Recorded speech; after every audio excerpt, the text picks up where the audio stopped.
Morning, yeah. It's well, it's about 9:30 now, and we've had a power cut since about 3 o'clock this morning. I noticed as soon as I woke up there that all the lights were off. So I got up and checked all our trips, and it's nothing to do with us. It seems like there's a fairly big area affected. So they said that they would have generators up and running by 9 o'clock, but yeah, we've still got no power yet. So it's just blooming typical, isn't it? Like, these pullets are in the pitch black, they've got no light. I stuck a torch in there this morning just so they could see to feed, but that's run out of battery and I haven't got any more. So it's just one of them, isn't it? So, I mean, the other sheds aren't too bad because they've got windows in, so they'll probably be able to see to eat now. But yeah, could have happened 2 days ago when we didn't have pullets in this shed, but there you go, it's life, isn't it?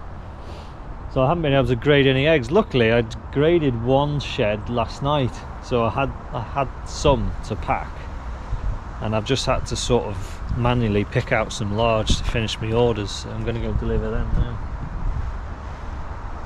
now.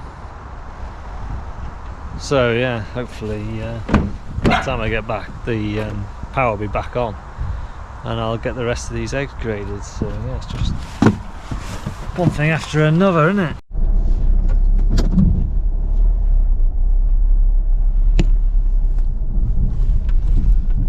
Finished me little roadway anyway, because I couldn't really do much else this morning when I got up, so I thought I'll tip that last load of planings off and leveled it off with a digger.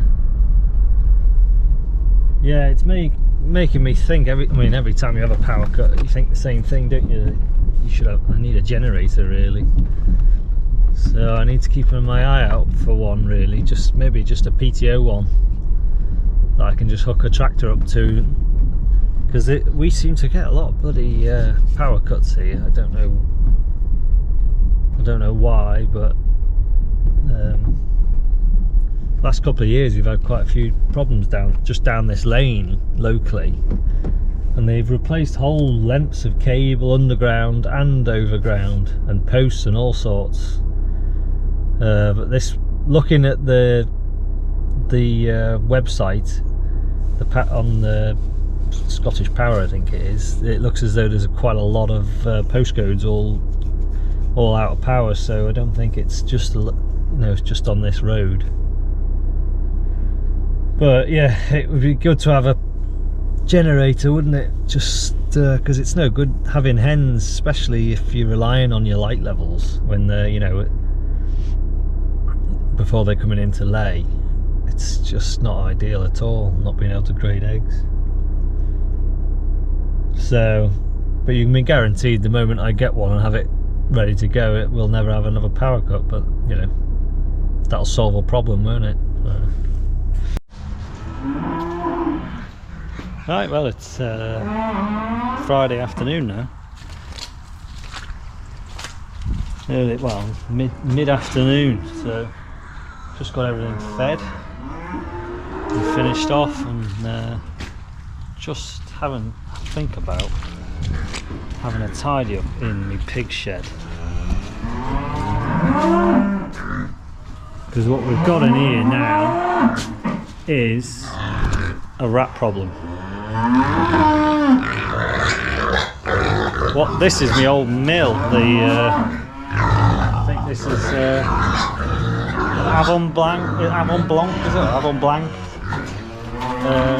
mixer, and that roller mill on that tub is off a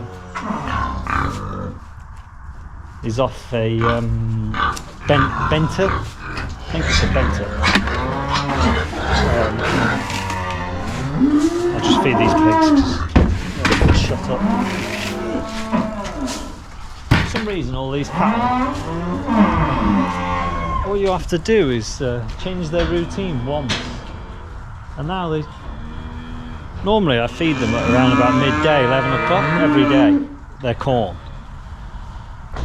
But the other day when we had the power cut, because I couldn't do any of my egg grading first thing, I came up and fed them early, at probably like 8 o'clock or something.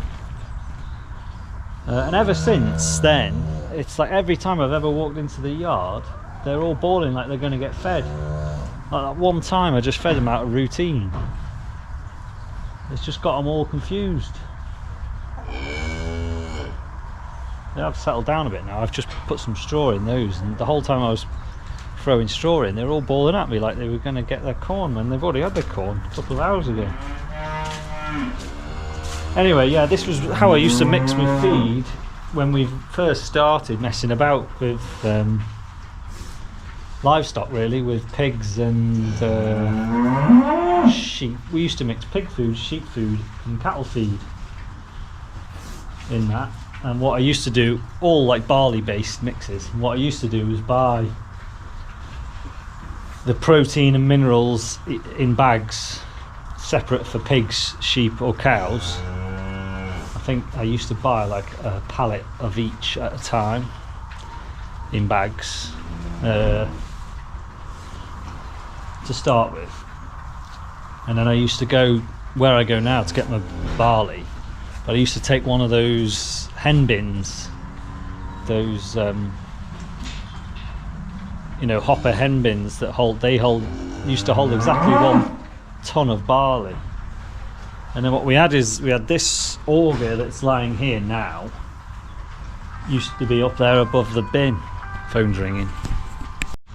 Yeah, so yeah, we used to what was I saying was we used to have the auger going up there.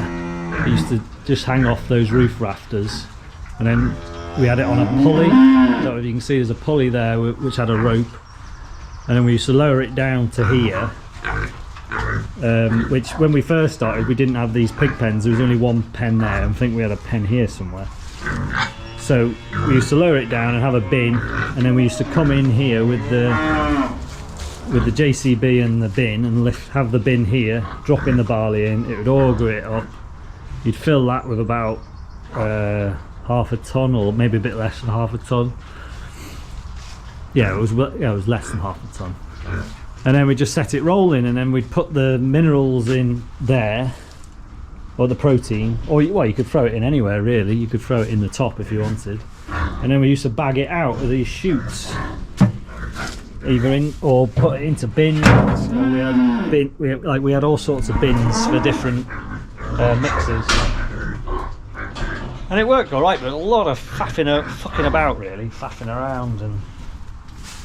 And when we got these pig pens, it just became a bit of a hassle, because we were literally augering food where there was pigs, so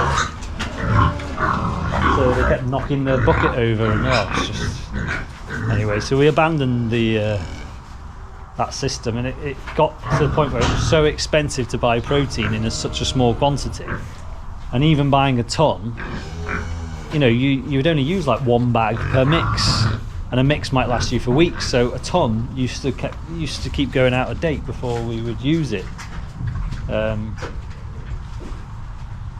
So yeah, we stopped bothering with it. But one day I wouldn't mind using it again for mixing calf food and for like cattle food, but ideally I'd like to be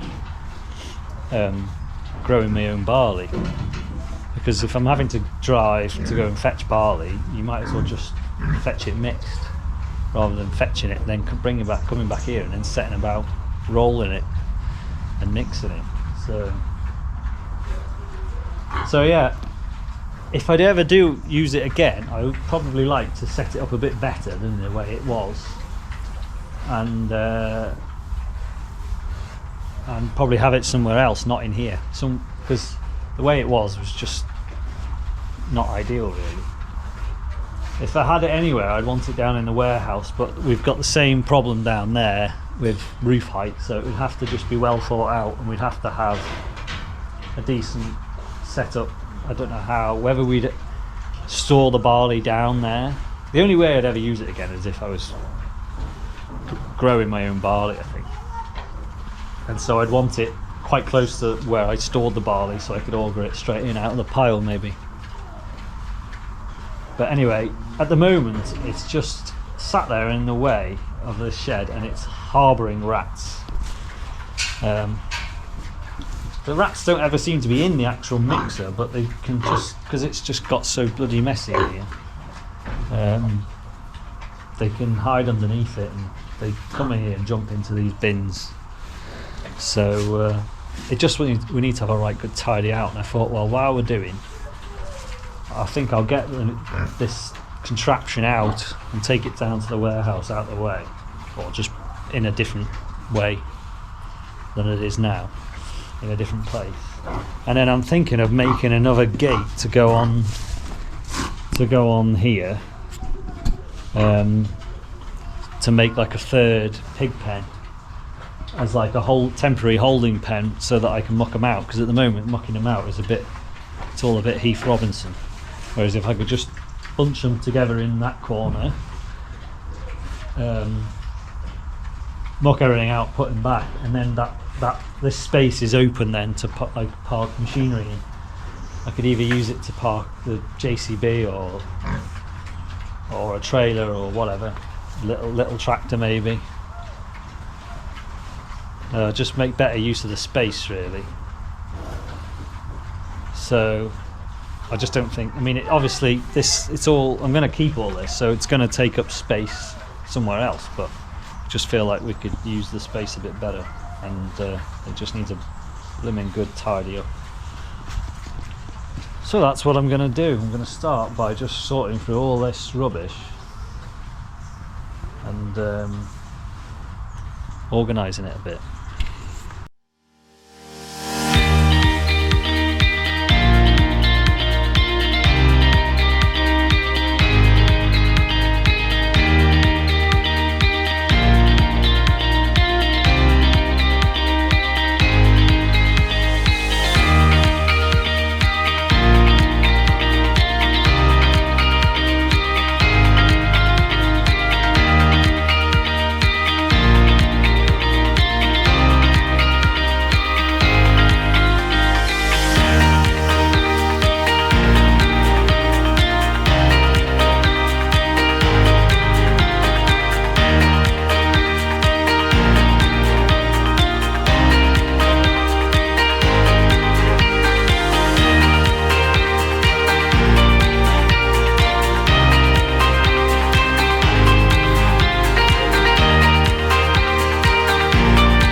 Well, that's where the auger can live for now, out the way.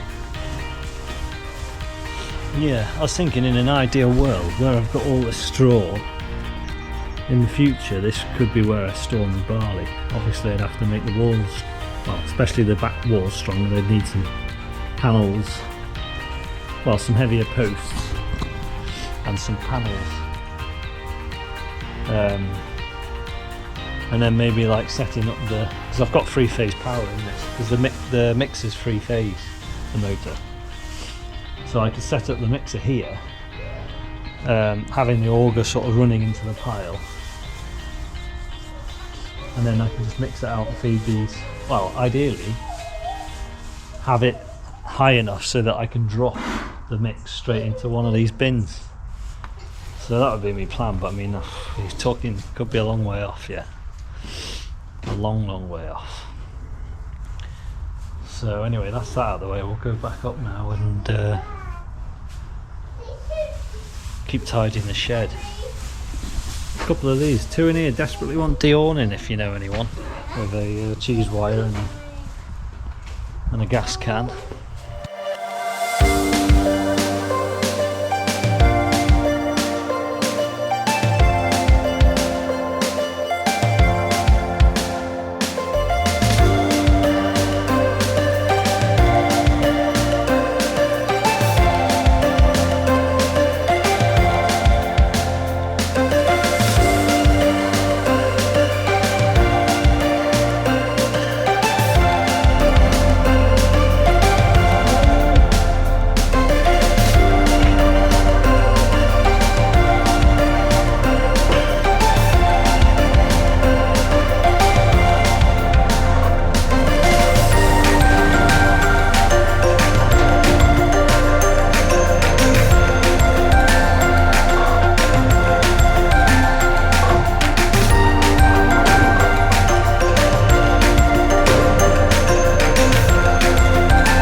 a job in the end because it's got a bar that hangs down, used to hang down the side, which was like a tensioning bar to tension the two rollers.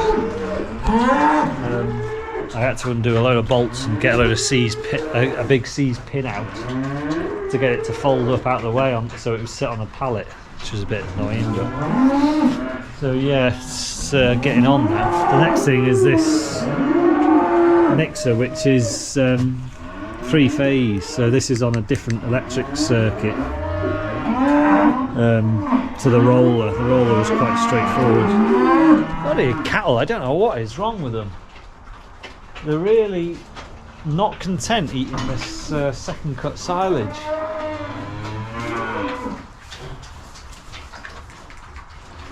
I don't know what you do about it, really. I mean, they're going to have to get used to it because there's more second cut than there is first cut. So.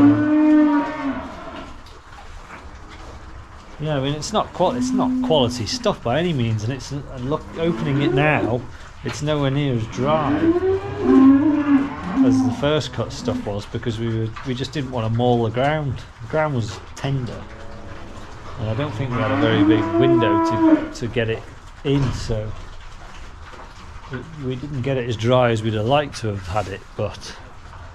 And obviously it was cut 3 weeks later than we wanted to cut it, so it's a lot wetter than the first cut, and the quality's not there either. But I don't know whether it's just because I'm working in this yard, but they're just so unsettled. They've all got silage in front of them, but it's one of them. It's what do you do? Do I give them a first cut and then a second cut and alternate the bales, or do you just give them second cut and just, you know, they've got to get used to it sort of thing? Because if you give them a first cut, they're going to expect the first cut every time then, aren't they? So, oh God, always something, isn't there? So yeah, anyway, I'm going to have to find a decent sized pallet for this thing to go on. But first I need to go down to the where the power comes into the building down the drive, and just switch the 3-phase breaker off and just get that cable out of that box. So that's what I'll do now.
Yeah, a couple of hours later, and what we've got now is 2 bags of rubbish and a whole load of stuff that I have no idea what to do with.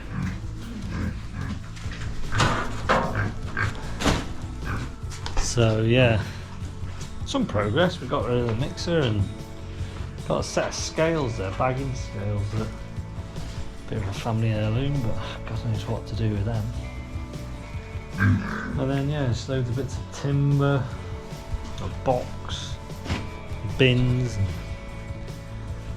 but I think a lot of it could probably go up on this loft. I was thinking I could probably put my roller, save having a pallet sat in the middle of the warehouse. I could put my roller up there out of the way.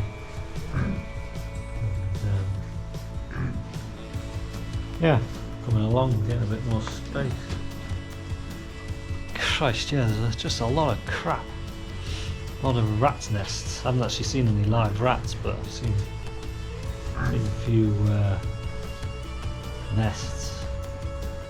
But yeah, bags. I can't bring myself to throw away bags. You know, if you buy new feed in bags, you know, I just end up hoarding the bloody things because you know it is always handy to have bags for, you know, just tidying up rubbish bags and you know, taking logs to the house and stuff like that. But you do end up with a lot of them, so I have thrown a hell of a lot of them away. But yeah, so yeah, not a bad day really, just pottering about. I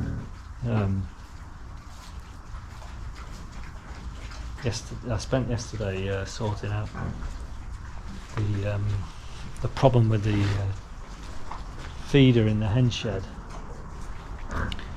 which I have figured out now, but I'll explain that in a minute anyway when I go down there. Basically, in this box where the auger goes into, there was two sensors. There was one here and one, well, flaps, switches on.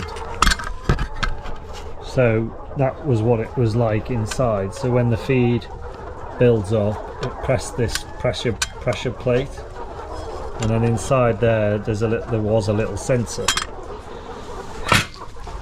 So for some reason there was two. There's one there and one there. And I can only assume one is like a backup one in case this one doesn't trip off.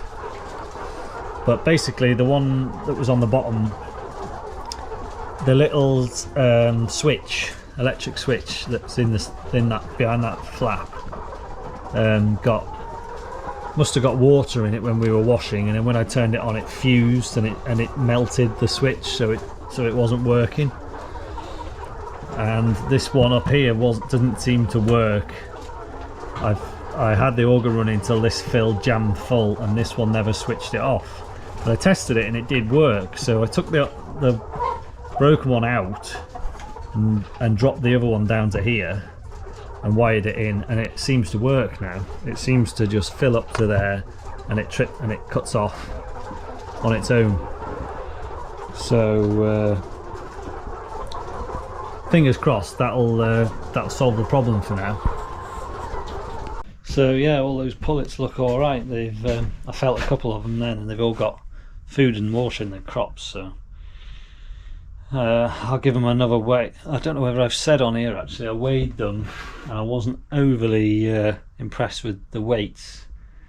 But they had a terrible first day. They had a short day on the first day, and when they arrived, they were, you know, after being transported, they were dumped in a shed without any water without any food for about 3 hours. So they didn't exactly hit the ground running, but they certainly look settled now. So we'll give them another weigh in a few days and just see how they're getting on. Can't see that we'll be getting eggs for Christmas unless I really do push them on, which means I'll get very small eggs, but we'll see. We'll have to sort of make that decision within the next 2 or 3 weeks. So yeah, it's just a little update, and see what's going on over the weekend. I don't know whether Dan's coming up or not, so might be a quiet one. So yeah, bye for now.